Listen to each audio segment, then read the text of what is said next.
di ayat 20-nya, kemudian setan membisikkan pikiran jahat kepada mereka agar mereka menampakkan aurat mereka yang selama ini tertutup. Dan setan berkata, Tuhanmu hanya melarang kamu berdua mendekati pohon ini agar kamu berdua tidak menjadi malaikat atau tidak menjadi orang yang kekal dalam surga. Loh, kok kekal? Soalnya nanti kalau makan buah kuldi ada generasi penerusnya, Bapak Ibu.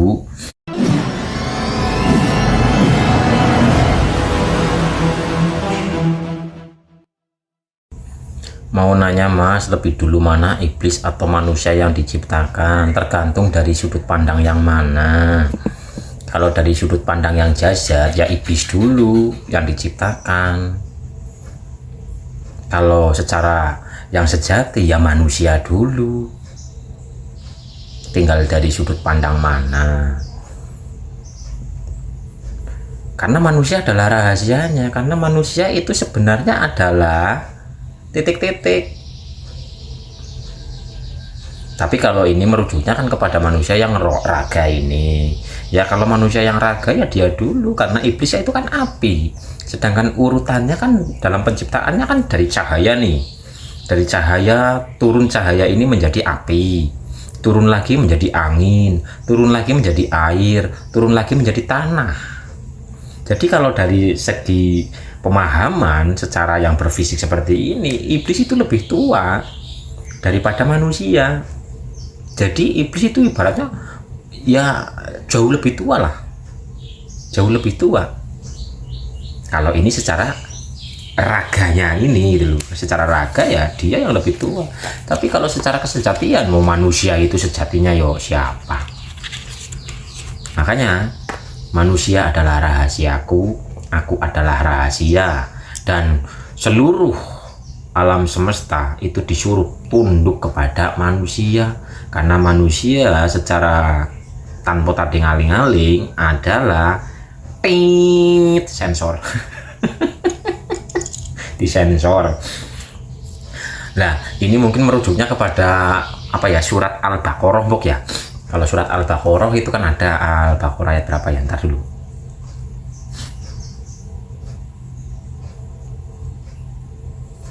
Al-Baqarah ayat 30. Dan ingatlah ketika Tuhanmu berfirman kepada para malaikat, Aku hendak menjadikan khalifah di bumi. Mereka berkata, apakah engkau hendak menjadikan orang yang merusak dan menumpahkan darah di sana? Sedangkan kami bertasbih memujimu dan kami menyucikan namamu. Dia berfirman, sungguh aku mengetahui apa yang tidak kamu ketahui. Kalau di sini kan merujuk kepada khalifah. Sedangkan hakikatnya khalifah adalah orang yang gini loh. Di situ kan ada juga sebutan apa namanya, iblis kan atau malaikat kan ini menjawab, engkau hendak menjadikan orang yang merusak dan menumpahkan darah di sana. Berarti kan sebelum ini perdialogan ini terjadi, ini sudah ada kehidupan. Di kehidupan itu yang ada hanyalah peperangan, penumpahan darah dan sebagainya. Sehingga para malaikat itu protes gitu loh. Para malaikat itu protes, apakah engkau hendak menjadikan orang yang merusak dan menumpahkan darah di sana, sedangkan kami selalu bertasbih. Jadi berarti sudah ada kehidupan sebelumnya, sebelum sang khalifah ini ada. Dan sedangkan khalifah, hakikatnya khalifah adalah manusia berakal, maksudnya yang memberdayakan akal pertama kali gitu loh. Jadi sebelumnya sudah ada, cuman mungkin zaman dulu itu menggunakan hukum rimba. Siapa yang kuat dia yang berkuasa, karena akal sehatnya itu belum berjalan gitu Bapak Ibu. Jadi yang disebut dengan khalifah adalah manusia pertama yang memperdayakan, yang menggunakan, yang sudah aktif lah akal pikirannya. Makanya di ayat 31, dan dia diajarkan kepada Adam nama-nama benda semuanya. Kemudian dia memperlihatkan kepada para malaikat serasa berfirman, sebutkan kepadaku nama semua benda itu jika kamu benar. Jadi hakikatnya khalifah itu adalah manusia pertama yang menggunakan akal pikirannya. Karena sebelumnya itu hanya menggunakan ya mungkin kekuatan lah, apa namanya, siapa yang kuat dia yang menang lah, hukum rimba gitu.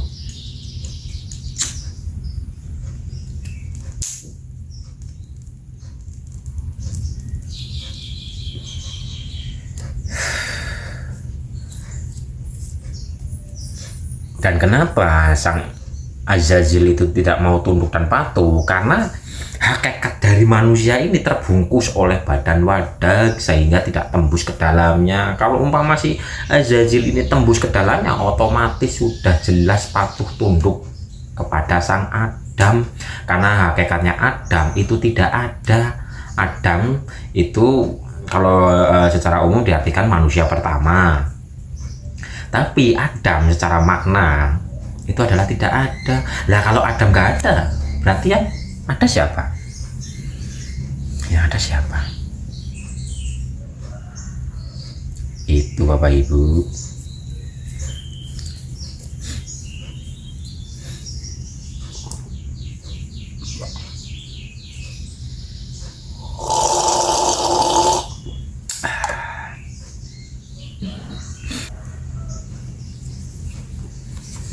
Jadi kalau dilihat dari segi fisiknya, Adam dan Hawa, Adam itu adalah raganya, Hawa itu adalah batinnya. Tapi kalau dibalik lagi, karena Hawa itu adalah wanita, Hawa itu adalah raganya, Adam ini adalah batinnya. Udah dari sudut pandang mana lah kita memahaminya. Intinya itu hanya perkara dohir batin. Itu Adam dan Hawa. Jadi Adam, Hawa, iblis, buah kuldi semua ada di dalam diri Bapak Ibu sendiri. Kalau dalam ceritanya iblis kalau dalam ceritanya loh, iblis menjadi naga, terus di sana itu melilit pohon, itu di sini Bapak Ibu, di sini di leher kita, di leher kita. Kalau menurut umum buah kuldi itu adalah buah surga yang bentuknya kayak gitu. Terus kalau dimakan katanya memakan buah kuldi, cemantel di sini jadi manik-manik, cemantel di sini jadi gunung kembar. Itu kalau umumnya, padahal bukan itu secara hakikatnya. Buah kuldi atau tanaman yang berada di dalam surga,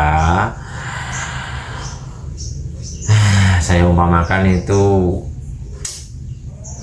jagung lah jagung sama kembang turi, udah gitu aja itu Bapak Ibu. Maka godaannya di sini pun ada nih, mana ya, kan di sini, dan kami berfirman, wahai Adam, tinggal engkau dan istrimu di dalam surga dan makanlah dengan nikmat berbagai makanan dan apa yang ada di sana sesukamu, tapi jangan engkau dekati pohon ini, nanti kamu merusak kamu termasuk orang-orang yang zalim. Ayat sambungannya di Al-A'raf ayat 16. Al-A'raf, iblis berkata, karena engkau telah menghukum aku tersesat, pasti aku akan selalu menghalangi mereka dari jalanmu yang lurus. Karena kemudian aku mendatangi mereka dari depan dan belakang, tidak mendapatkan kebanyakan mereka bersyukur. Di ayat 20-nya, kemudian setan membisikkan pikiran jahat kepada mereka agar mereka menampakkan aurat mereka yang selama ini tertutup, dan setan berkata, Tuhanmu hanya melarang kamu berdua mendekati pohon ini agar kamu berdua tidak menjadi malaikat atau tidak menjadi orang yang kekal dalam surga. Loh, kok kekal? Soalnya nanti kalau makan buah kuldi ada generasi penerusnya Bapak Ibu, ada kehidupan, terus berlangsung kehidupan. Makanya di situ godaannya, di saat engkau memakan buah kuldi, karena engkau nggak boleh kekal gitu kata iblis, gitu kata setannya.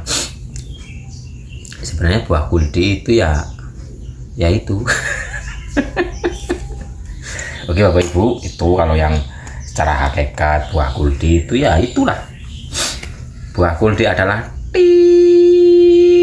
sensor isi sendiri, dah arahnya yaitu wujudnya buah kuldi ya kayak jagung sama ya buah apa ya, buah apel apalah. Oke, makanya adanya di surga. kenikmatan. Itu Huldi. Bisa dipahami nggih Bapak Ibu? Udah dikira-kira sendiri itu hakikatnya. Apel sama ulat, iya ular naga, makanya iblis kan katanya menjadi ular naga masuk ke dalam surga.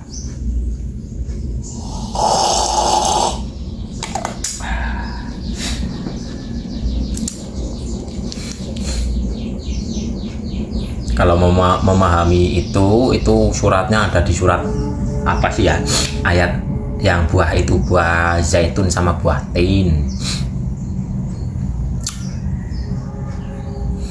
Dan demi buah tin dan buah zaitun, demi gunung Sinai dan demi negeri Mekah yang aman, sesungguhnya kami telah menciptakan manusia dalam bentuk yang sebaik-baiknya. Kemudian kami kembalikan dia ke tempat yang serendah-rendahnya, kecuali orang-orang yang beriman dan mengerjakan kebajikan, maka mereka akan mendapatkan pahala yang tidak ada putusnya. Maka apa yang menyebabkan mereka mendustakan tentang hari pembalasan setelah adanya keterangan-keterangan itu? Bukankah Allah hakim yang paling adil? Tuh, pahami sendiri hakikatnya buah tin dan buah zaitun dan gunung Sinai dan negeri Mekah ya, setara hakikat itu apa di surat At-Tin. Buah tin, buah zaitun itu mirip apa? Kok di situ setelah ada buah terus ada gunung, kok ada kami membentuk manusia dengan sebaik-baiknya gitu. Di surat 1 buah tin, buah zaitun, surat 2 gunung, surat 3 Mekah, surat 4-nya ayat 4-nya sungguh kami telah menciptakan manusia dalam bentuk sebaik-baiknya. Tidakkah engkau memperhatikan tentang asal-usul kejadian dirimu yang berasal dari tanah dan air? Tanah itu ada di saripati, tanah ada di ibu, sel telur, saripati air itu ada di bapak, sel itu namanya lah. Keduanya bersatu, menyatu menjadi jagat anyar kang dumadi perjalanan jati diri.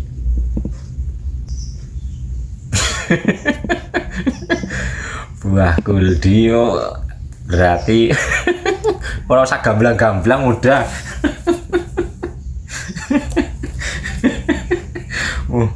Tahun-tahunan dirahasiakan kan kajian-kajian seperti itu.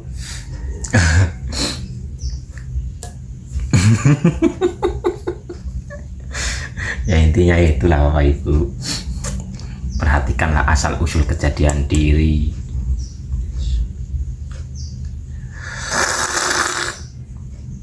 Tapi kembali lagi akhirnya telah kembali lagi kepada sudut pandang manusia atau kesadaran manusia itu bertingkat. Jadi makanya ada buah Huldi katanya yang dimakan cemandal di sini sama cemandal di sini. Apakah itu salah? Enggak salah. Apakah buah Huldi yang gamblang banget itu tadi itu salah? Enggak ada salah. Semua sesuai dengan sudut pandang dan kesadaran setiap jiwa. Karena ada jiwa kanak-kanak, ada jiwa remaja, ada jiwa dewasa, ada jiwa tua, ada jiwa sempurna. Nah kalau dijabarkan secara tanpa tadi ngaling-ngaling kepada jiwa yang masih kanak-kanak, ya sininya nggak jadi ntar. Kenapa selama ini dirahasiakan Bang? Ya karena kesadaran jiwa itu bertingkat. Di saat ada contoh ada anak kecil diberikan kajian tentang yang untuk jiwa dewasa atau jiwa tua, nanti malah jadi kacau. Ini adalah kebijaksanaan. Kenapa dengan ada pemahaman yang begini, ada pemahaman yang begini, ada pemahaman yang begini, sudut pandang begini, sudut pandang begini? Karena setiap jiwa kesadarannya berbeda-beda. Nah kalau langsung dihantam rata sama rata tanpa tadi ngaling-ngaling, chaos Bapak Ibu, rusak. Yang harusnya belum waktunya, tapi karena sudah memahami atau sudah berpengetahuan seperti ini jadi nggak karu-karuan. Jadi itu adalah kebijaksanaan dalam penyampaian. Apakah ada yang salah? Tidak ada yang salah. Semua benar dalam kesadarannya masing-masing. Tapi kita harus ada pertumbuhan. Dulu kita berada dalam dalam kesadaran kanak-kanak, kita lanjutkan kesadaran remaja, kita lanjutkan kepada kesadaran jiwa yang tua kita lanjutkan kepada kesadaran jiwa yang sempurna. Ini bertahap.